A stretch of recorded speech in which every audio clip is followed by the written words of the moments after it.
Hey guys, today I'm going to show you a game that I was playing against Tamara.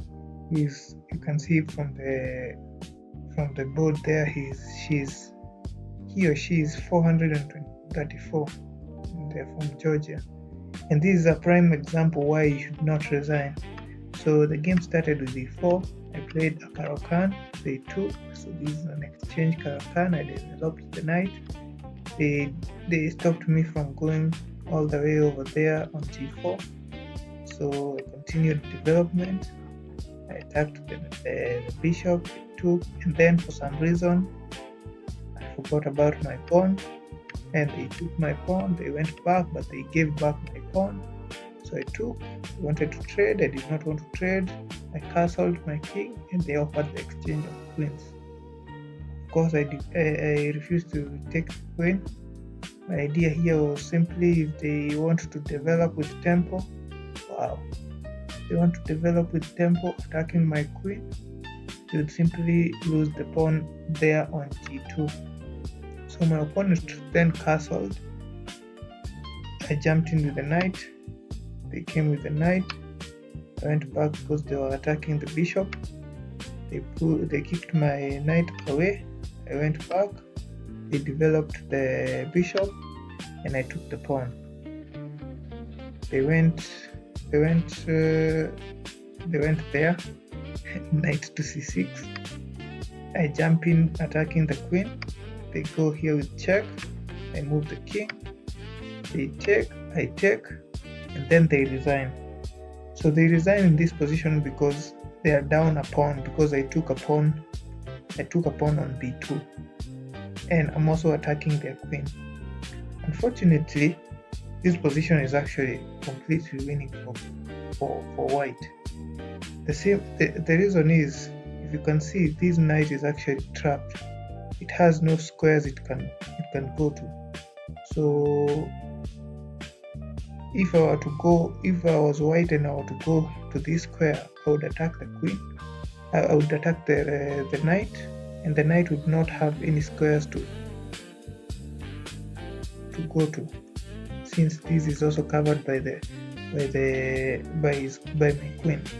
So let's say a sample variation will be like, if I go here attacking this, they have no option but to defend the knight, because otherwise the knight cannot jump out, cannot go anywhere. So if you decide to go something like this, of course you will get kicked out, maybe with a rook. Actually, how do you get kicked out?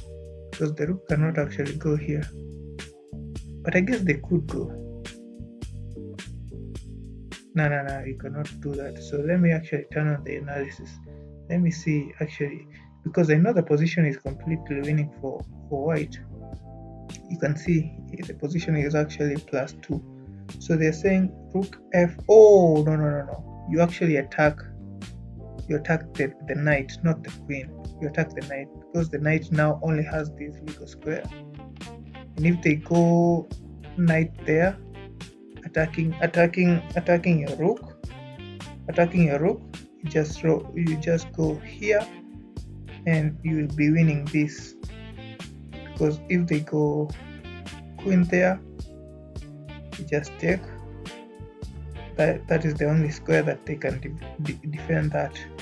So I guess the resilient move would be to go here, but then we lose the knight, so they would be up a whole piece, minor piece. So this is completely winning. Another sample line you could go for, maybe it's rook the queen here to defend the knight from this square, but still this is the only square that could go to. So you would first attack the queen, and once the queen goes to c4, so that it still keeps defense, but now this square is now covered by the rook.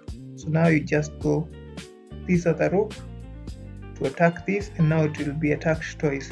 And if, let's say, the queen were to take the queen, and say maybe you'll be able to run out here, if the bishop takes, you'd run out this way, you just take with the pawn.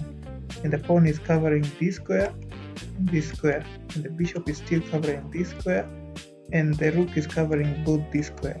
So my opponent unfortunately resigned, but they were completely winning. So that's why I actually say never resign, even if you are losing, even if you're completely losing, never resign. Yeah, but otherwise it's just that. Have a good rest of your day. Make sure you like, make sure you subscribe. Thank you. See you to the next video.